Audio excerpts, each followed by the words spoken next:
오늘 사도행전 9장 1절로 9절에 있는 말씀을 보게 되면 사울이라고 하는 이 젊은 청년이 다메섹을 가다가 그가 예수를 만나는 그리고 그의 인생에 놀라운 전환점이 되어지는 이런 역사를 오늘 이 본문은 소개해 주고 있습니다.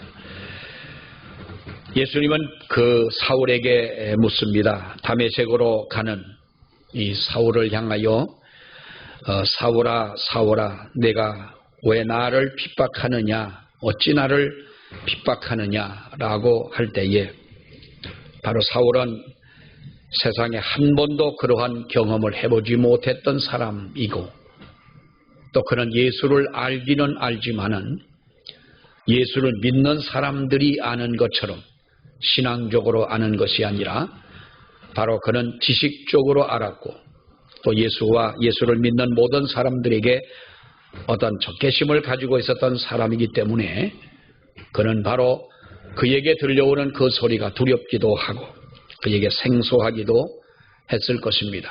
그래서 그는 묻습니다.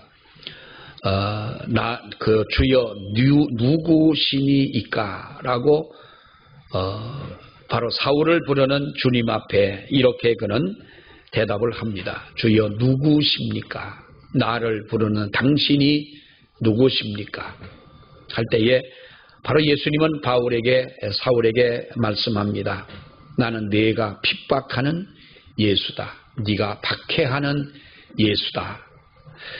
여기서 바로 사도 바울은 주님에게 주여 누구십니까?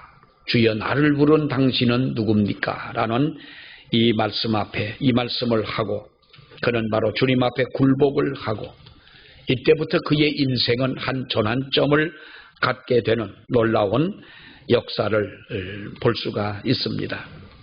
오늘 이 말씀을 보면서 저와 여러분들의 삶 속에서도 바로 지금까지 주님이 우리의 삶에 개입하셨고 우리의 삶을 인도해 가시는 그 하나님 앞에 누구라도 이런 고백은 한 번쯤 해본 줄로 믿습니다.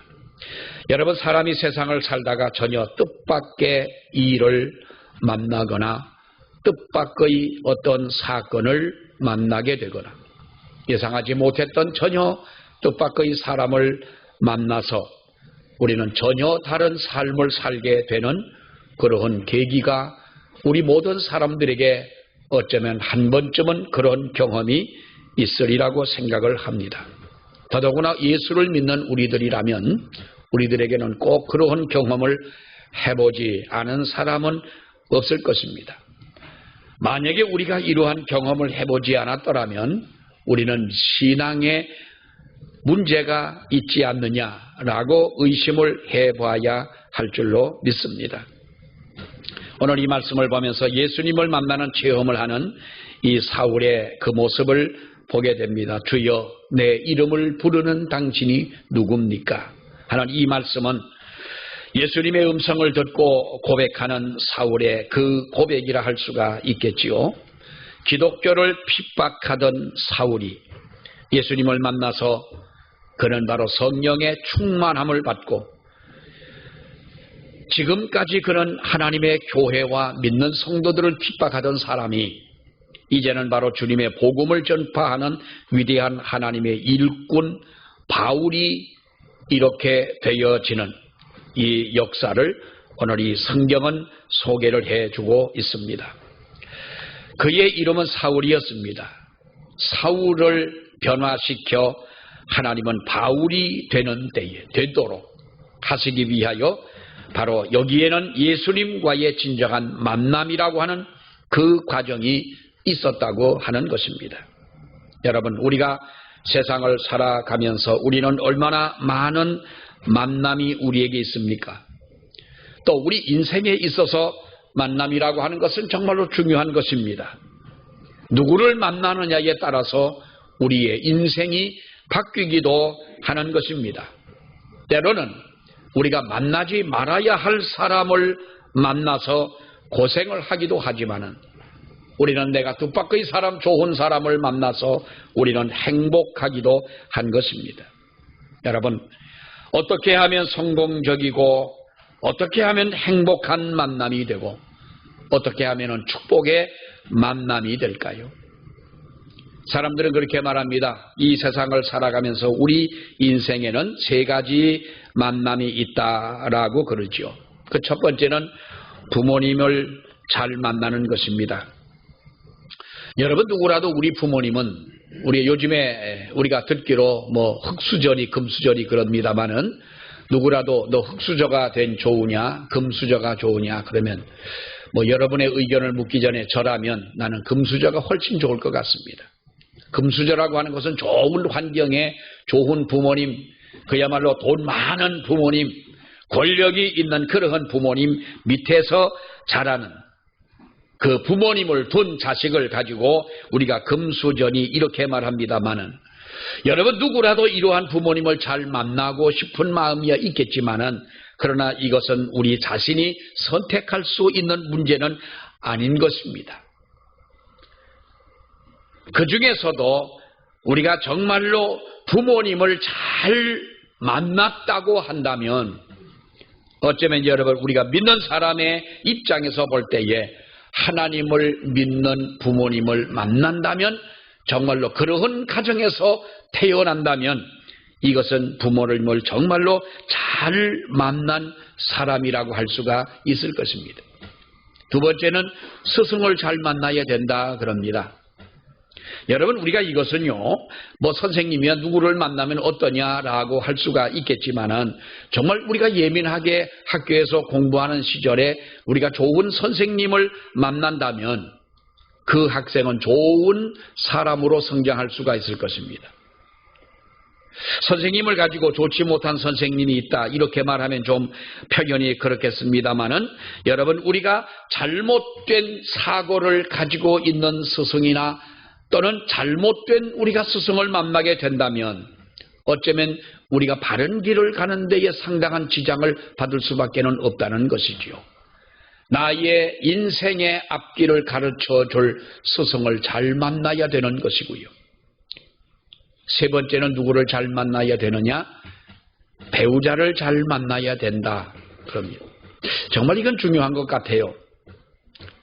부모님이 조금 죄송합니다마는 부모님에게 조금 우리가 물려받은 것도 없고 조금 모자란다 할지라도 우리는 세상을 성장하면서 스승을 만나고 배우자를 만나고 하면서 그 모든 것들을 우리는 커버하며 살아갈 수가 있겠지만은 여러분 우리는 스승을 잘못 만났다 할지라도 그것을 극복할 수 있는 능력이 우리에게 생길 수도 있겠지만은 평생을 같이 할 인생의 동반자를 만나는 일에 있어서 여자분들은 남편을 잘 만나야 되는 줄로 믿습니다.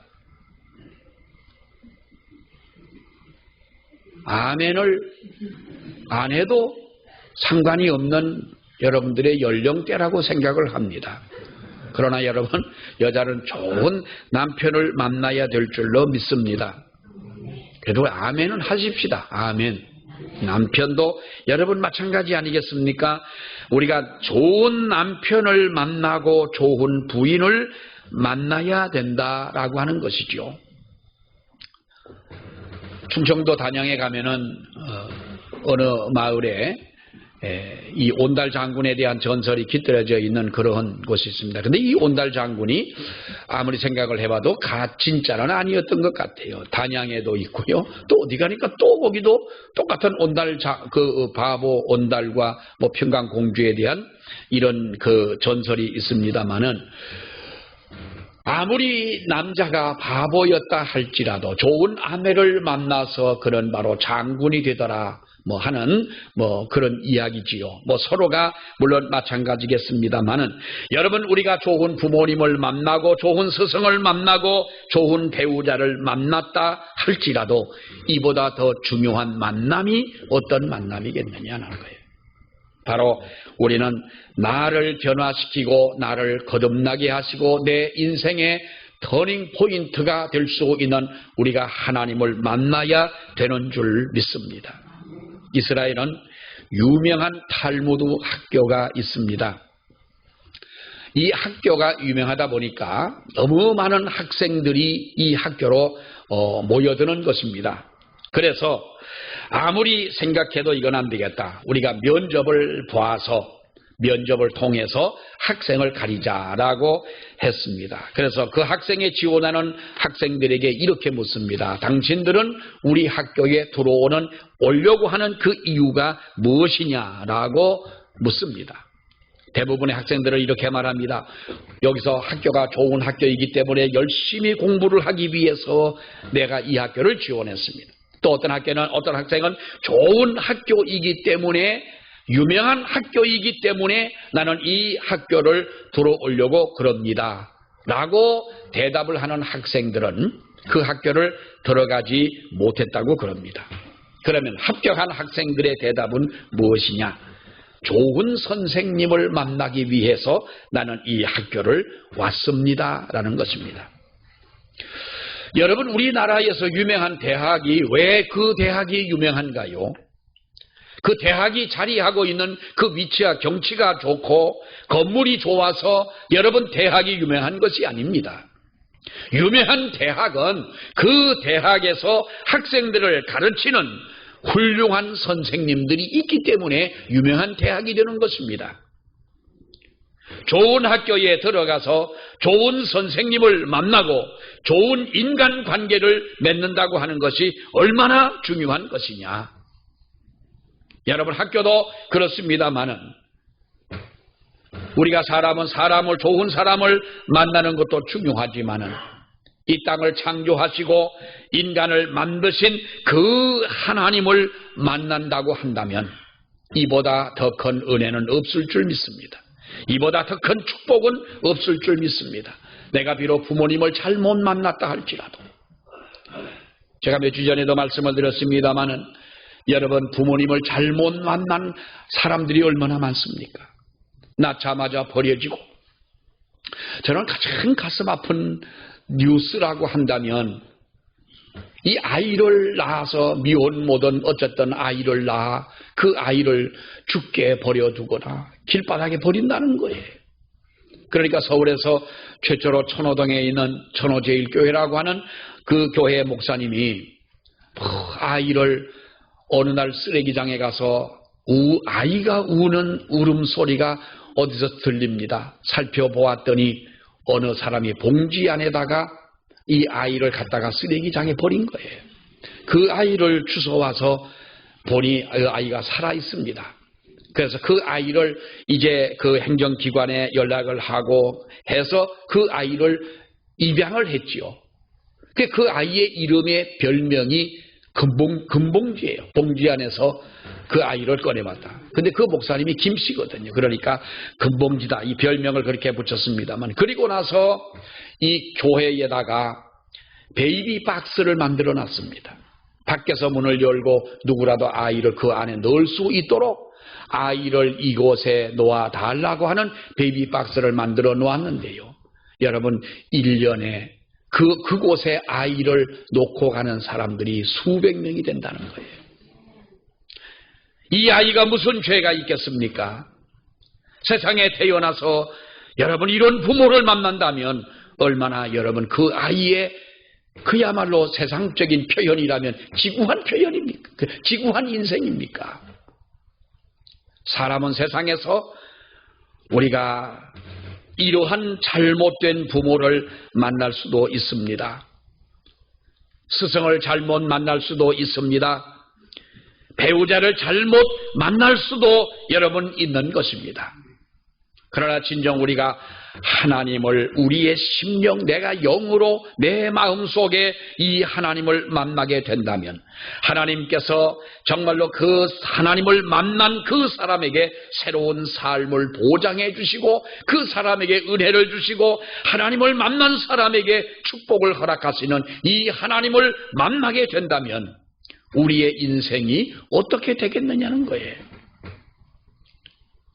미국의 심리학자이기도 하지만은 통계 여론조사법이라고 하는 것을 만든 조지 갤럽이라는 사람이 있습니다. 여러분 갤럽 조사 갤럽 이 조사 연구하는 그런 날 많이 들어봤습니다만은 이 갤럽에서 사람들을 이렇게 이제 여론 조사를 하면서 이제 할 때에 어떤 사람이 가장 행복한 사람이고 어떤 사람이 가장 불행한 사람이냐라는 것을 한번 이 설문조사를 한 적이 있습니다. 여러분, 어떤 사람이 행복한 사람일까요? 그리고 어떤 사람이 가장 불행하다고 여러분 대답을 했을까요? 먼저 나는 불행하다라고 하는 사람을 보니까, 그렇게 대답한 사람을 보게 되면 이 세상에서 가장 불행하다, 나는 불행하다. 왜 불행하냐?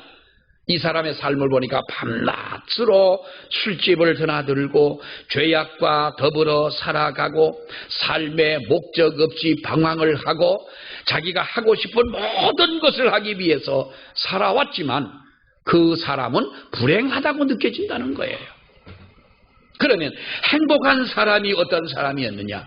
나는 행복합니다. 나는 지금도 행복하다고 말한 사람은요, 신앙을 가지고 있는 사람이 행복한 사람이더라.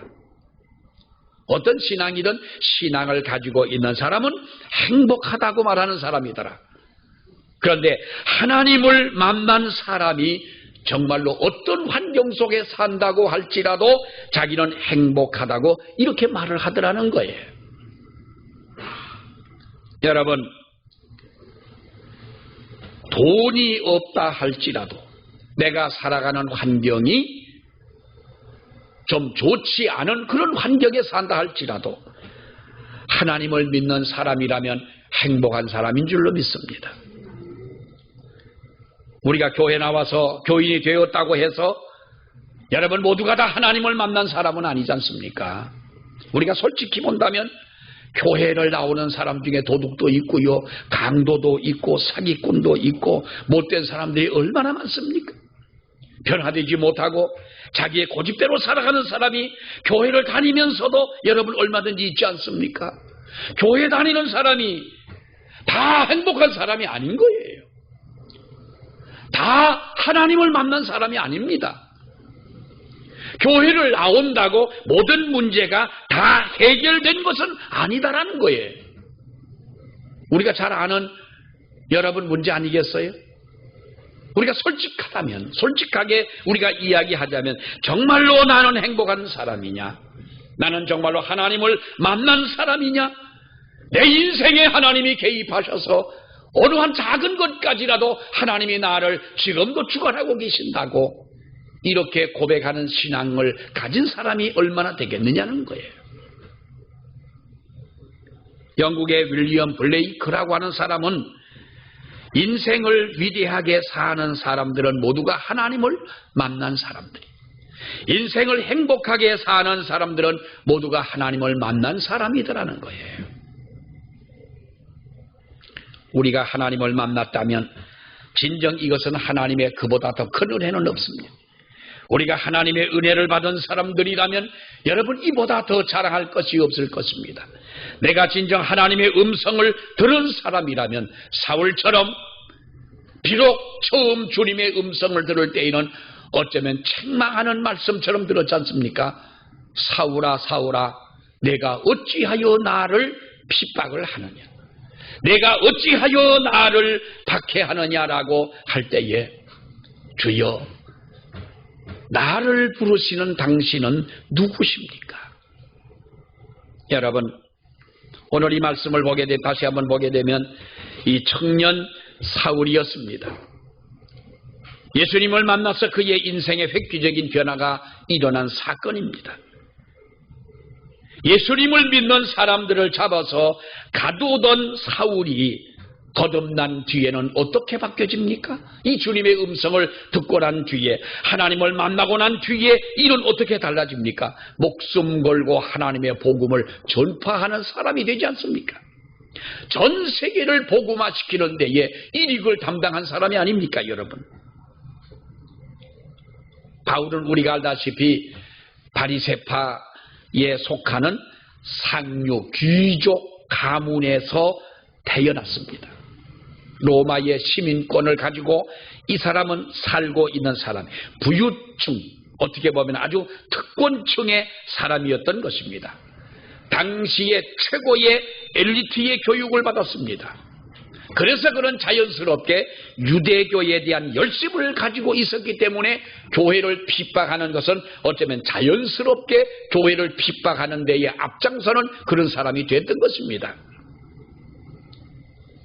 예수님을 만나던 그날도 대제사장의 공문을까지 받아서 도망간 그리스도인들을 잡아 오려고 다메섹으로 가는 중에 그는 바로 주님의 음성을 듣습니다. 사울아, 사울아, 내가 어찌하여 나를 박해하느냐? 주여 누구시니까? 나는 내가 핍박하는 예수다.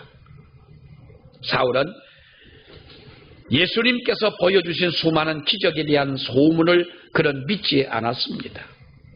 유대교적인 입장에서 본다면 예수는 이단자의 자 중에 한 명이라는 것이지요.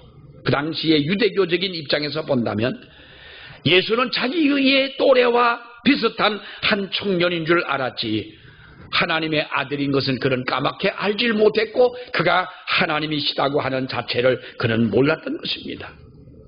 사울은 지금까지의 삶이 자랑스럽습니다. 어느 누구도 따라올 수 없는 그런 위치적인 자리에 있었던 사람이었습니다. 여태까지 열심을 가지고 노력하며 살아온 이 삶이 잘못된 것이라고 조금도 그는 생각해 보지를 않았던 것입니다. 내가 지금 이렇게 살아간다면 부족함이 없고 이렇게 살아간다면 잘 사는 삶이 아니냐라고 할 때에 다메섹에서 주님의 음성을 듣는 순간 그는 여러분 인생이 바뀌어지지 않습니까? 주여 누구시오니까? 사랑하는 여러분, 저와 여러분의 인생 가운데서도 우리도 주님을 만난 계기가 있지 않습니까? 우리도 주여 나를 부르시는 당신이 누구십니까? 바울은 이 음성을 듣고 주님이 말씀하시는 대로 그는 바로 일어나 성으로 들어가게 됩니다. 일어나 성으로 들어가려 하지만은 그 강한 빛이 비추면서 그의 음성을 들을 때에 동시적으로 그는 두 눈을 보지 못하게 됩니다. 그러면서 주님은 이렇게 말씀합니다. 너는 성 안으로 들어가라. 네가 행할 일을 가르쳐줄 사람이 있다는 것이에요. 여러분, 우리가 세상을 살면서 물론 아픔도 갑자기 옵니다마는 갑자기 어딘가가 아플 때에 사람은 우리가 변하지 않습니까? 마음도 그렇고 육신도 그렇고 삶의 패턴이 어느 하루 순간에 바뀌어지게 되는 것입니다. 더더구나 어느 날인가 나의 두 눈이 갑자기 보이지 않는다면 어떡하니? 어떤 집사님 한 분이 오래전이긴 합니다마는 한번 양평에서 만나서 그런 말을 합니다. 목사님, 제가 이제 목사님 얼굴을 이렇게 지금도 희미하지만은 지금도 작은 구멍으로 목사님 얼굴을 보는 것처럼 그렇게 볼 수밖에 없지만 얼마 있으면 이제 저도 목사님 얼굴을 보지 못할 때가 옵니다. 그래요. 뭐 그전에도 들어서 알기는 알았지만은 그 집은 형제들이 다 그런 거예요. 미국에 있는 동생도 눈이 그래가지고 점점 시력이 좁아지고 점점 좁아지는데 이것이 마지막에는 딱 조그맣게 보이던 것도 없어진다는 거예요. 목사님 얼굴을 제가 기억을 하겠습니다. 뭐 내 기억이야 안 해준들 뭐 어떻겠어요. 여집사님도 아니고 남집사님인데 뭐 남집사님이 내 기억을 안 해준들 괜찮지만은 그 말을 들을 때 너무 마음이 아픈 거예요. 집사님 그래도 위로해 줄 것이 없잖아요. 그래도 집사님 기도하시면서 하나님은 앞을 보지 못하던 사람도 보게 하셨는데 그래도 기도하셔야지요.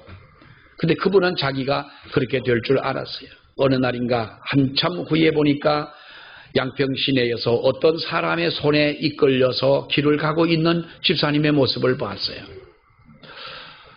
저만큼서 오는데 그 집사님을 이름을 부르고 싶은 마음이 집사님을 아는 채 할까? 가만히 있으면 그냥 지나가니까 못 보고 모르니까 저분을 아는 채 할까 말까 하고 망설이다가 그 집사님의 이름을 불렀어요. 집사님 불렀더니 나를 금방 그 목소리를 듣고 알아듣는 거예요. 아이고 김 목사님이세요?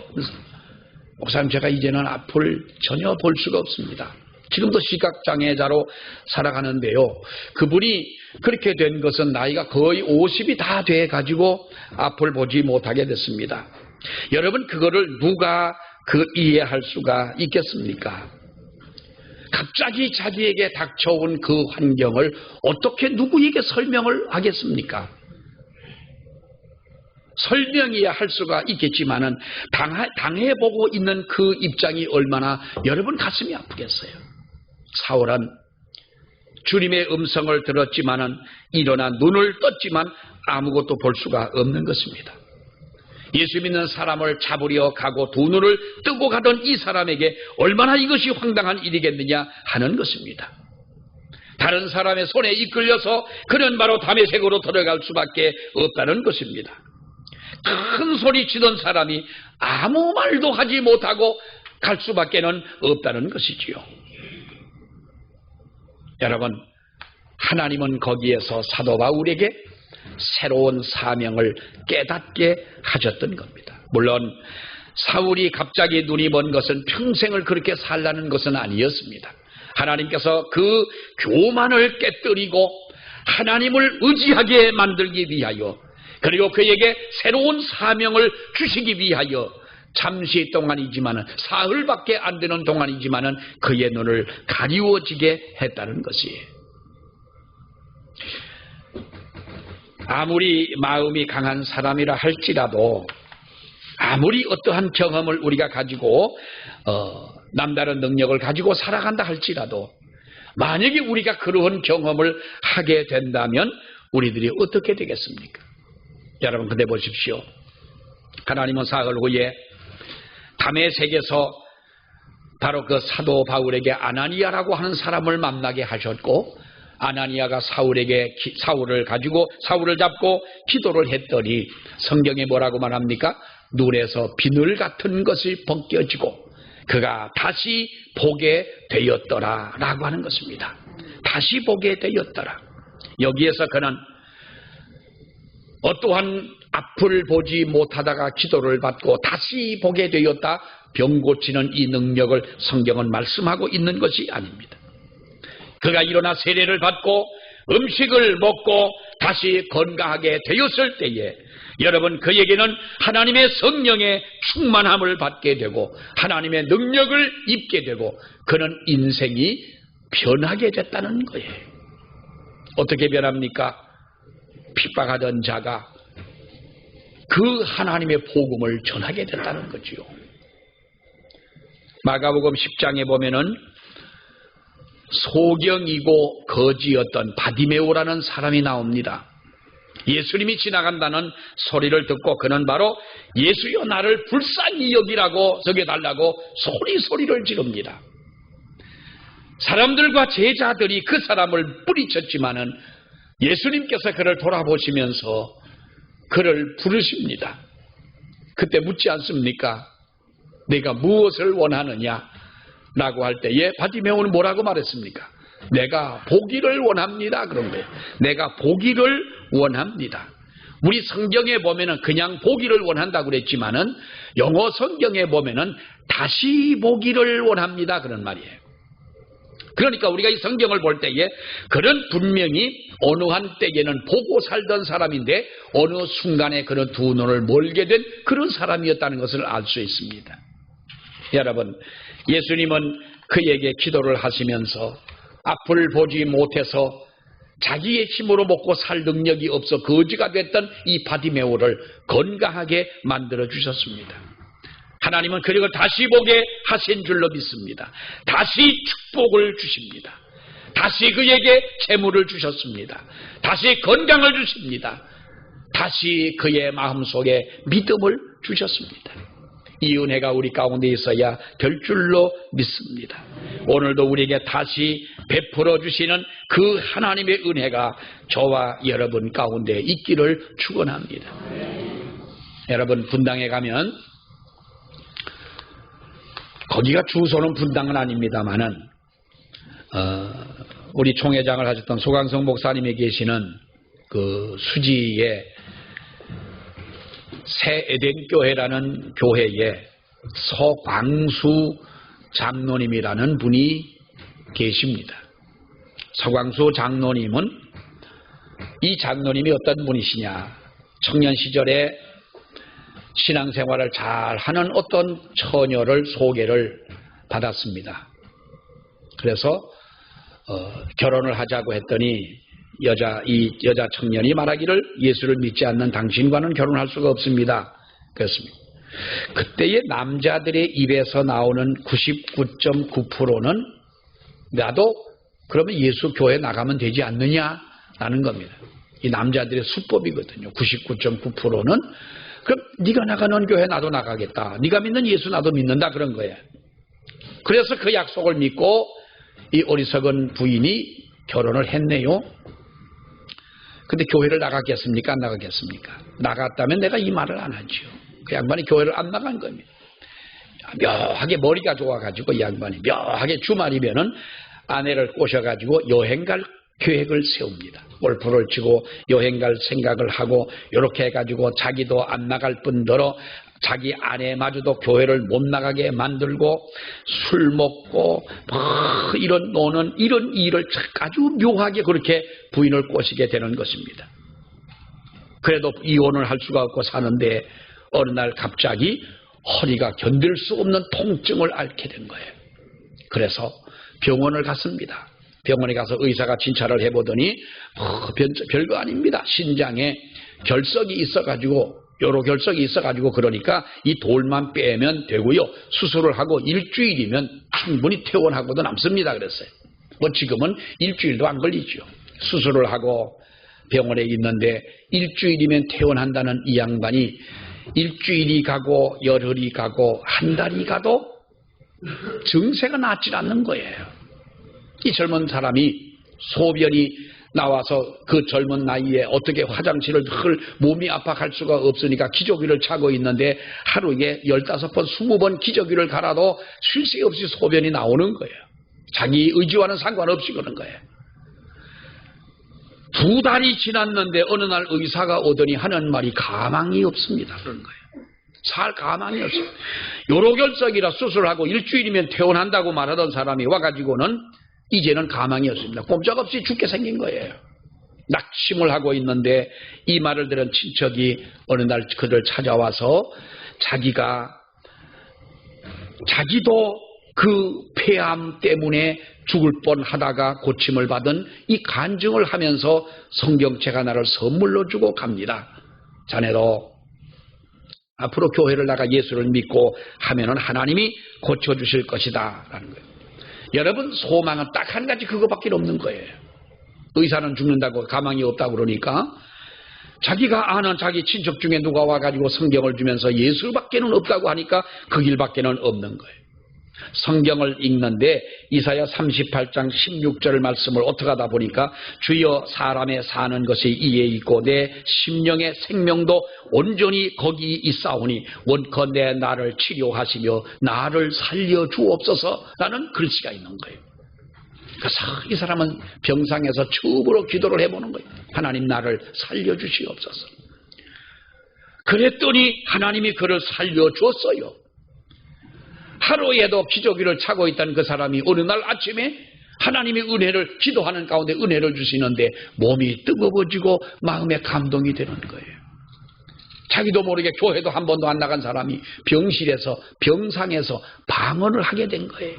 기도를 하다가 났더니 그렇게 새던 소변도 멈춰지고 아픈 통증도 사라지게 되고 이 사람의 마음속에 평안이 생기게 된 거예요. 아, 하나님이 사랑이시는구나. 내게 은혜를 주셨구나. 생각하니 아내에게 너무 얼마나 여러분 미안합니까? 아내 손을 잡고 고백을 합니다. 여보 내가 정말 죽을 죄를 졌다. 내가 퇴원하자마자 당신과 함께 열심히 신앙생활을 하겠다. 교회를 다닙니다. 인생을 하나님 앞에 맡겼습니다. 그리고 주말이 되면 주일이 돌아오기를 그렇게 기다려줍니다. 여러분 하나님께서 그에게 축복하시면서 그가 어느 대학 총장까지 여러분 지내게 됐고요. 전라남도 광주 광역시의 교육청 부교육감 특감으로 그 승진을 하고 나중에 어느 대학 총장까지도 지냈고 지금은 그 새 에덴 교회 장로님으로 여러분 열심히 봉사를 하고 있습니다만은 하나님께서 그는 이렇게 고백을 합니다. 나 같은 사람을 하나님이 은혜를 주셨다는 겁니다. 나 같은 사람을 하나님이 불러 주시더라는 겁니다. 예전에 고백했던 마음에도 없는 고백이었지만 하나님이 다시 그에게 은혜를 주시더라는 겁니다. 저와 여러분들에게도 다시 주시는 이 은혜가 있기를 축원합니다. 기도하겠습니다. 하나님 은혜 감사합니다. 하나님을 알지 못하던 사울을 부르시던 주님, 그의 두 눈에 비늘을 벗기시고 다시 보게 하시며 그의 마음속에 성령을 주시고 그의 인생을 변화시키신 하나님의 능력을 아버지여 저희들도 믿습니다. 하나님 앞에 기도합니다. 다시 우리에게 은혜 주시기를 원합니다. 다시 우리를 붙잡아 주시기를 원합니다. 다시 우리의 가슴이 뜨거워지기를 원합니다. 하나님이 주시는 은혜 가운데 소망 가운데 살아가는 저희들 되게 하여 주옵시며 우리도 하나님이여 주의 복음을 전하는 자로 살아갈 수 있는 하나님의 귀한 성도들이 되게 하여 주시옵소서. 예수님 이름으로 기도하옵나이다. 아멘.